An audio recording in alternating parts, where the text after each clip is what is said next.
शुरुआत हो चुकी है एक और दिन और एक और नए व्लॉग की। और आज है डेली वीकली का 8th व्लॉग। और आज मुझे हो चुका है काफ़ी जुकाम। रात को पता नहीं कैसे ठंड बढ़ गई या क्या हुआ, काफ़ी प्रिकॉशन रखने के बाद भी ठंड बढ़ गई है और आंखें भी बार बार मसलनी पड़ रही है, आंखें भी थोड़ी थोड़ी लाल हो रही है। तो ठंड का आप लोग भी सब लोग ध्यान रखें। और बस करते हैं दिन की और ब्लॉग की शुरुआत और करते हैं आगे आपसे बात। जहाँ एक बात मैंने और नोटिस करी है कि ये 8th ब्लॉग है, यानी कि हम 7 ब्लॉग्स कंप्लीट कर चुके हैं, यानी कि एक वीक। तो ये भी अपने आप में एक बहुत अच्छी बात है। तो समय हो चुका है शाम का और अब पीते हैं चाय।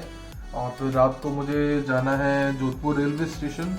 मेरे मामा मामी जी और मेरी सिस्टर आ रहे हैं, उनको रिसीव करने जाना। तो दिन भर की रूटीन के बाद अब टाइम हो चुका है 10 बजे। और जैसा कि मैंने बताया था, मेरे मामा मामी जी और जो मेरी सिस्टर है वो आ रहे हैं, उनको रिसीव करने मुझे स्टेशन जाना है। तो चलिए स्टेशन की तरफ चलते हैं और स्टेशन में आपको दिखाता हूँ। दिन में तो आप देख ही चुके होंगे जो मैं भैया को ड्रॉप करने गया था। और अब रात को मैं आपको दिखाता हूँ कि स्टेशन कैसा दिखता है। और मुझे मिल गया है गब्बर सिंह और जोधपुर की ये रोड है और यहाँ पे बहुत सारे आपको वॉल आर्ट्स जो है वो दिख जाएंगे। तो ये रोड वाकई में काफ़ी अच्छी हो गई है। जिन लोगों ने भी यहाँ पर मेहनत करी है उन सभी को बहुत बहुत थैंक यू भी कहना चाहूँगा और अप्रिशिएट भी करना चाहूँगा कि उन्होंने वॉल बहुत ही अच्छे तरह से जो है डेकोरेट करी है और काफ़ी सारी चीज़ें बनाई हैं। और बस मैं ऑलमोस्ट पहुँच चुका हूँ रेलवे स्टेशन और बस फिर रिसीव करके और आपसे बात करता हूँ। और हो चुके हैं एंटर रेलवे स्टेशन और यहाँ पुराना स्टीम इंजन और मैं वेट कर रहा हूँ कि कहाँ पर है।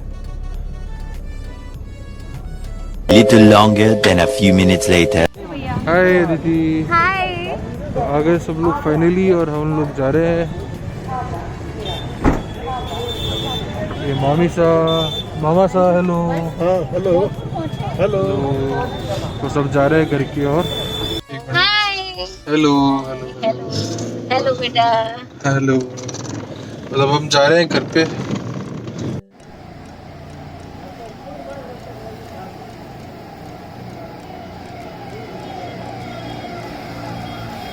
ये देखो क्या तरीका है पेट्रोल का।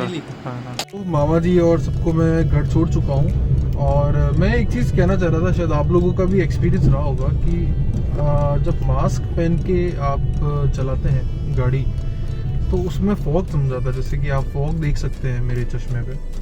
तो ये एक बहुत डिफ़िकल्ट चीज़ है कि आप बिना चश्मा पहनते हुए और इस तरह से आप चला रहे हैं। तो मेरे हिसाब से रूल थोड़ा सा चेंज करना चाहिए कि अगर आप अपनी गाड़ी में हो तो मास्क जो है नीचे कर सको या इस तरह से कर सको, नहीं तो फिर आपको दिखेगा नहीं, आप गाड़ी नहीं चला पाओगे। तो ये बहुत एक डिफ़िकल्ट चीज़ है, पता नहीं यहाँ ऐसा क्यों रूल बनाया है।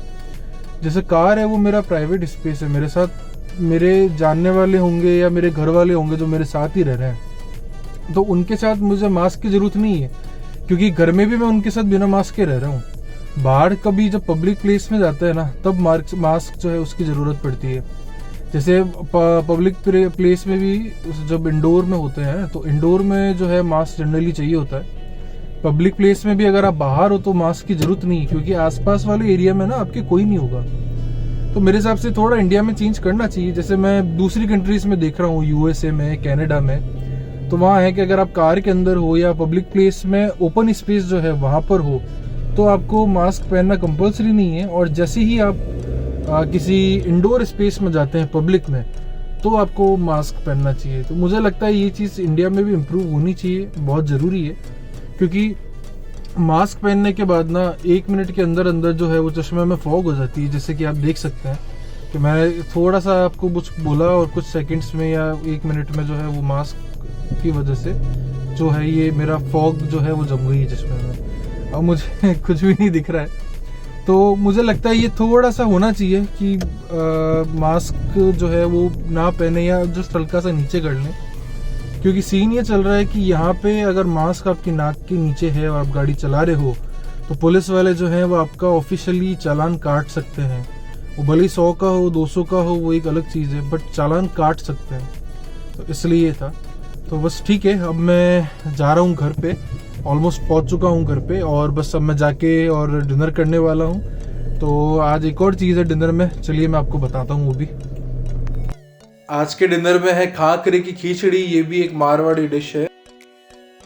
तो खाकरे की खिचड़ी जो है वो खाकरे से बनी होती है। खाकरे का मतलब होता है सूखी रोटी, मारवाड़ी में खाकरा कहते हैं। तो सूखी रोटी से बनने के बावजूद भी काफ़ी लजीज होती है और मुझे बहुत ही पसंद है। और जनरली मेरा ये खाना कम होता है, तो कभी कभार खाने वाली चीज़ें हमको वैसे भी अच्छी लगती ही है। तो खाकरे की खिचड़ी मेरी एक फेवरेट चीज़ है। मतलब आप विश्वास शायद ही इसको करें कि मैंने 2 दिन से कुछ रोटी बचा के उसको सुखा के और फिर आज फाइनली जाके मैंने खाकरे की खिचड़ी बनवाई है। तो ठीक है, हम ख़त्म करते हैं यहीं पे आज का ब्लॉग। और आज का दिन, रात हो चुकी है और अब सोते हैं, और अब मिलते हैं कल के ब्लॉग में।